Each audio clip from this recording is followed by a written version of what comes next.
Before this game that referee Jerome Boger and the crew that officiated yesterday's Raiders-Bengals game is not expected to work again this postseason. What are your thoughts on that decision, Pete? Well, look, you have a bunch of officials, so why put a crew in there that's going to be, one that's subject to even more scrutiny because they did have a terrible game? I'm not one that sits here and blames officials. I think in the end, everything evens out. But that was a terrible showing in a marquee game. If the whistle's blown, the whistle has to stop the play. The play's dead. And they could say the ball was in the air or whatever was going on, but that defensive back kind of let up. And in fact, Tyler Boyd caught the touchdown pass, kind of let up. And the reality is it should have been blown dead. Terrible play. They also had a timeout that was or wasn't called. They let it. If it was called, why did they let the play run through? And there were a couple questionable, the late hit on the quarterback, questionable call. So I understand it. It makes sense. But I'm not one who's going to sit here and say, oh, the officials cost you this, this, and this. The Tuck rule is still complaining about it. Eventually, it all evens out.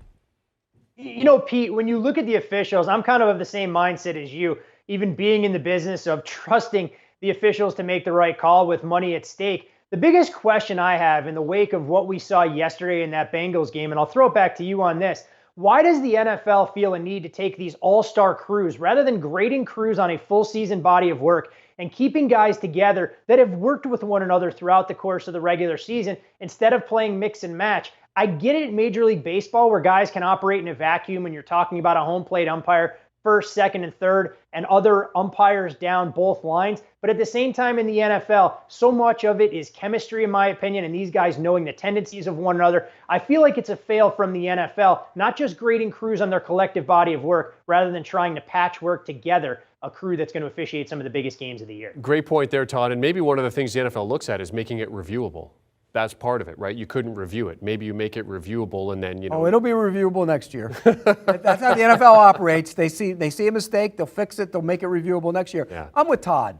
If you have a crew that works the entire year together, absolutely, they understand the mechanism of their crew, how it works, how the rhythm of it, and they should never break them up and make these all-star crews. I never have agreed with that. Let your crews work, the ones that are comfortable with each other. It's like no other bit. I mean, we've worked together all year. If there was a new guy over there, it might be a problem. But as it is, we roll through. I know when Todd's cracking on me. I know when I can crack on him. It's the rhythm of the crew, and they ruin that in the NFL. Yeah. Pete, though, at the same time, we could say it's addition by subtraction when we substitute Jeremy in for Jamie, who's on his 6-month vacation. So it's kind of win-win in this case all the way around. Todd, I love you, buddy. That'll do it for us. Do you want a sports network that delivers everything that matters about the game? The highlights, the picks, the instant analysis, no yelling, no fake debates, no politics. Hit the subscribe button and never miss a moment.